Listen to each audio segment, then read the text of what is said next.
Vamos a seguir definiendo conceptos. Ahora vamos a ver cuáles son los tipos de páginas web. En la construcción de páginas web podemos encontrar múltiples opciones. Si te quieres dedicar al desarrollo de páginas web, tienes estas dos opciones. Aunque son muy diferentes una de la otra, es importante que las conozcas para ver cuál se acomoda más a lo que quieres, a lo que necesitas y a tu presupuesto. En la primera opción vas a construir tu muy propia página web mediante el uso básico de etiquetas. Las etiquetas son un conjunto limitado de palabras pertenecientes al lenguaje HTML. Si conoces las etiquetas, oficialmente puedes hacer páginas que se muestren en la web. Además de las etiquetas, se les puede dar estilo a nivel gráfico para que nuestro sitio sea más agradable mediante el uso de CSS, el cual consiste en otro set de instrucciones de tipo clave-valor. Con más profundidad puedes agregar estilos para mejorar la parte visual y lógica para enriquecer la funcionalidad mediante programación.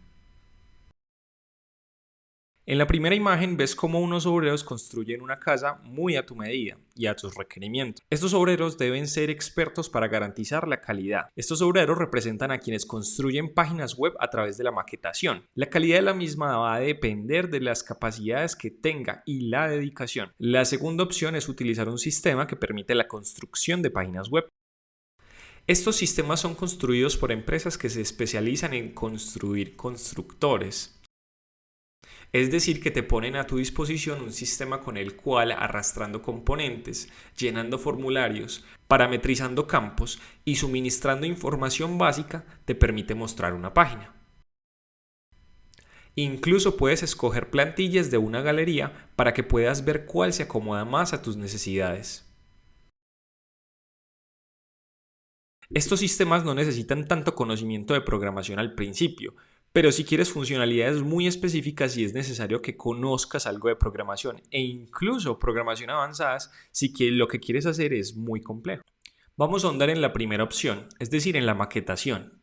Cuando vamos a construir nuestra página web, lo que debemos tener primero es un diseño de cómo queremos que quede nuestra página web antes de empezar a programar. No es una buena práctica empezar a programar sin tener primero en visión qué es lo que queremos hacer. Esto es un error muy común de todos los programadores que empiezan en este tema. Así que para esto debes tener un diseño, un mockup, un esquema, un dibujo, lo que sea, pero debes tener visualizado qué es lo que vas a construir.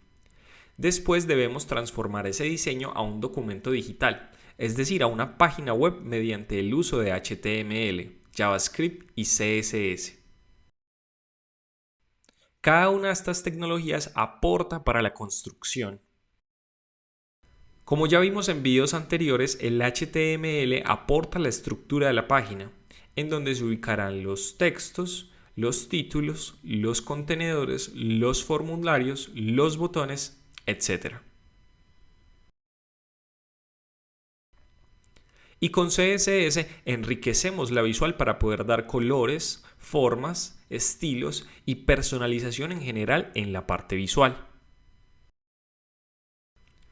Con JavaScript agregamos la funcionalidad para permitir que el usuario interactúe con ella según las reglas que podemos definir. Por ejemplo, si queremos que un formulario tenga campos obligatorios.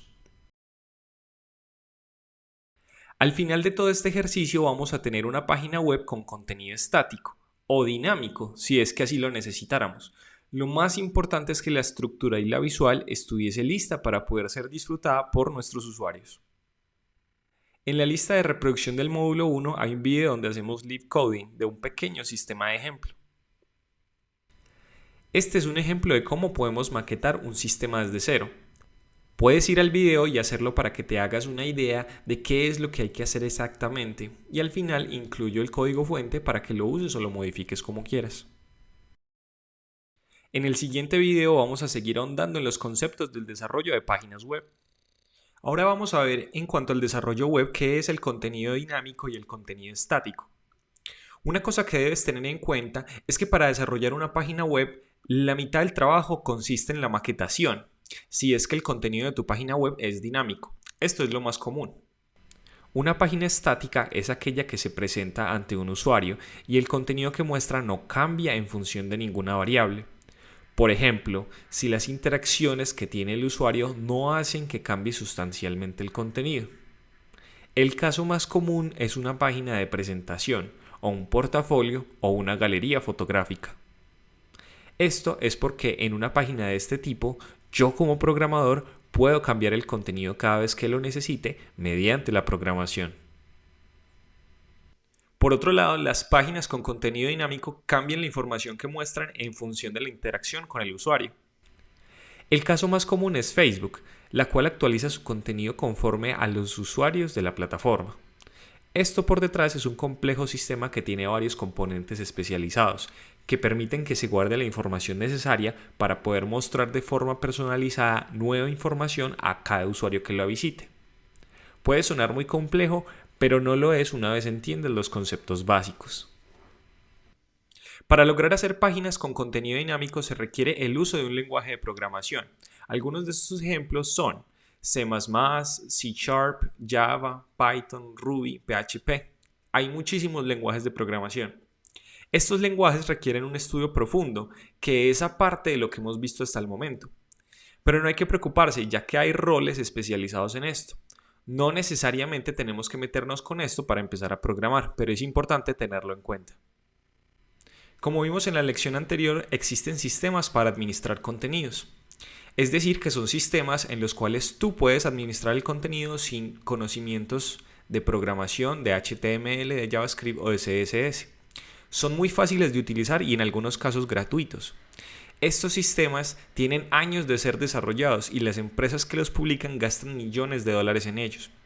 Ya mismo puedes irte a wordpress.com o a wix.com, registrarte con tu correo electrónico gratis y con llenar algunos campos del formulario vas a tener en unos minutos una página web lista para empezar a ser personalizada. Puedes incluso comprar tu dominio para que tenga tu propia dirección URL en la web y que cualquiera pueda acceder a ella. También te permite acceder desde cualquier lugar mediante tu usuario y tu contraseña y personalizarla, trabajar en ella, habilitar o deshabilitar páginas o construir tu propio blog o página de presentación de tu empresa o la de un cliente tuyo. Lo más interesante de estas plataformas es que puedes usar los plugins más comunes que ya se encuentran disponibles para que te dé útiles funcionalidades, sin necesidad de programar nada. Por ejemplo, un formulario de contacto, una galería de fotos dinámica, una sección de comentarios e incluso puedes hacer tu propia tienda e-commerce. Estos sistemas tienen grandes ventajas porque con conocimientos mínimos podemos tener una página funcional en minutos. De hecho, hay personas que se especializan en usar estas plataformas y se dedican a vender páginas web para empresas o emprendimientos que requieren con una inversión mínima posicionarse en la web. Esto es un nicho de mercado interesante que no es nuevo, pero aún es muy rentable. Bueno, entonces, para resumir esta parte de los tipos de las páginas web, del contenido estático y del contenido dinámico, vemos en la parte de la izquierda que el contenido estático lo compone únicamente HTML, CSS y JavaScript. Y adicional pueden haber referencias a imágenes que estén hosteadas, es decir, que estén ubicadas físicamente en algún lugar de la web, a videos, a audios o a cualquier otro tipo de recurso que ayude a enriquecer la interfaz de usuario de una página web estática. Pero por otro lado, en el lado de la derecha tenemos el contenido dinámico. El contenido dinámico también tiene HTML, CSS y JavaScript, pero además, por ser contenido dinámico, necesita tecnología del lado del servidor que permita calcular cuál es el contenido que va a mostrar según las peticiones o las solicitudes que el usuario emita o que genere a través de la interfaz de usuario. Entonces, por decir algo, si tenemos un formulario de contacto, los datos que se diligencian en ese formulario de contacto se envían al backend, que a su vez lo llevan a donde sea que sea su destino final, por ejemplo, una base de datos. En este caso, como hablábamos de contenido dinámico, podemos ver que hay CMS o manejadores de contenido como por ejemplo WordPress o como por ejemplo Wix, o hay otros sistemas web, o finalmente puede haber una aplicación web que es la que gestione esos datos y la que retorne al frontend, es decir, a la parte del usuario, cuáles son los datos solicitados. Esa es la diferencia principal entre el contenido estático, es decir, el que no cambia, y el contenido dinámico, es decir, el que cambia en función de lo que el usuario le envíe a través de la interfaz de usuario.